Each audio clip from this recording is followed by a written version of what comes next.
So I'm starting this video all over again because I had to cut my last video short.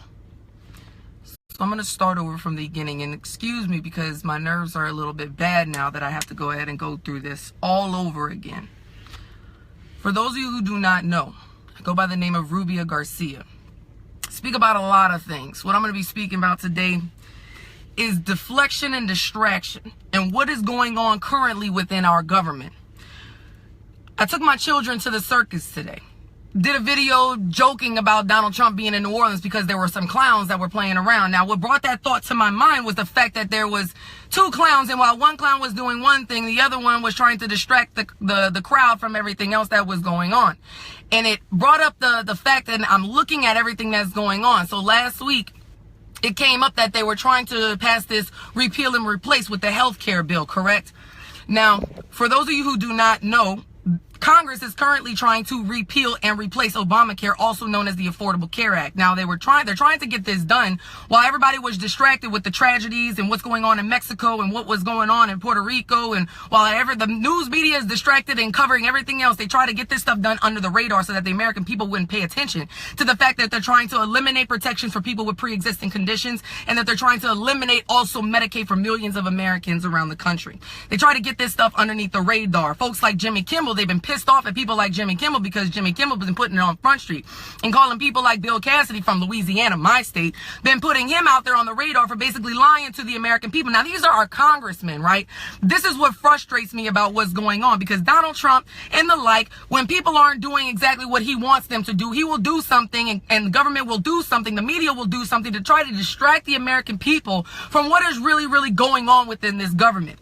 Now, the fact is, they don't want you to know certain things within social studies. And I was saying in my last video that I will speak this until it's my last dying breath, that they do not want the American people to understand concepts within our Constitution. They don't want us to understand the founding documents as in our Declaration of Independence. But no worries, because we are going to sit here and we are going to talk about this. I will give you a teacher life lesson on the things that they seemingly forgot and they seemingly do not want you to know. Things like, we the people, in order to form a more perfect union, establish justice, ensure domestic tranquility, provide for the common defense, promote the general welfare, and secure the blessings of liberty to ourselves and our posterity. Do ordain and establish this Constitution for the United States of America.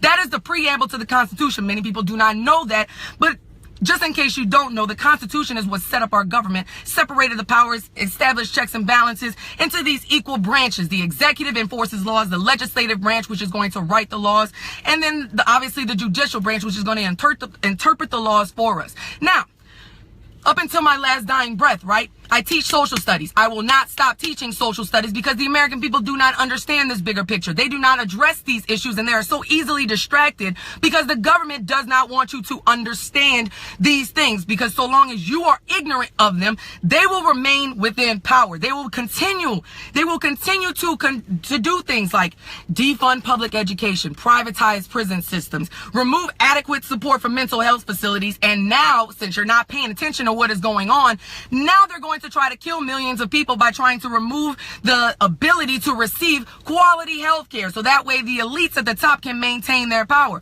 So why are folks like Bill Cassidy and people of the GOP, why are they trying to get this legislation passed so bad? Why do they want this health care passed so bad? They want it mainly because the people who gave them money in order to get their position inside of Congress, the lobbyists and these corporations and things like that, they lined their pockets in order to get that position inside of Congress, and now they're waiting for their payout. Because if you don't pay out and you don't repeal the Obamacare, the Affordable Care Act, guess where my money's going? It's not going in your re-election campaign. But this is the message that I have for my congressman. Donald Trump's a lost cause. I'm not even going to try that because he can't understand concepts like this, but I know that they do. So with that being said, we hold these truths to be self-evident, that all men are created equal, that we are endowed by our Creator with certain unalienable rights, and that among these are life, liberty, and the pursuit of happiness. That to secure these rights, governments are instituted among men, deriving their just powers from the consent of the governed. That whenever any form of government becomes destructive of these ends, it is the right of the people to alter or abolish it, and to institute new governments, laying its foundations in such principles as to them shall seem most likely to affect their safety and their happiness. You don't want the American people to understand those type of those concepts within our founding documents, because if people like that, the American people, the vast majority of people receiving public education, which is minorities and poor whites, knew that they have the power within this government, folks like you won't be able to maintain it. You don't want them to learn social studies. You don't want them to know that them within us, within this country, the vast majority of us, we have the power. You're sitting here talking about draining the swamp. I'm from New Orleans, Louisiana. I was born and raised knee deep in the bayous and in the swamps. I can recognize when I'm up to my chin in it, and all of you are exactly what the problem is. You are there serving your own personal interests. You are there serving your own pockets, lining your own pockets off the strength of my back and the sweat of the brow of the American people. And I'm here to tell you, you can try to distract, you can try to deflect, you can try to do whatever it is that you want. But no matter what, I need you to know that I see you, and about 1.9 thousand other people that are watching this video right now, and whoever sees it from here on out, they are going to see it too. That is the fact of them. That is the biggest issue. One thing I will say about this election that I'm actually truly thankful for is the election of Donald Trump has lit a fire, definitely under me and among millions of other people within this country, to learn, to understand, to get a firm concept and a grasp of what this country is supposed to be founded upon, because we are getting tired. We are getting tired of getting trampled on over and over and over, and we're all sitting here like, what is it that we're going to do? How do we fix this problem? My American people that are watching this, you are the answer. It's not about me just complaining and pointing out the problem. Okay, fine. Let's establish what the problem is. The problem is our government is dysfunctional. It's corrupt. That's the problem. Solution?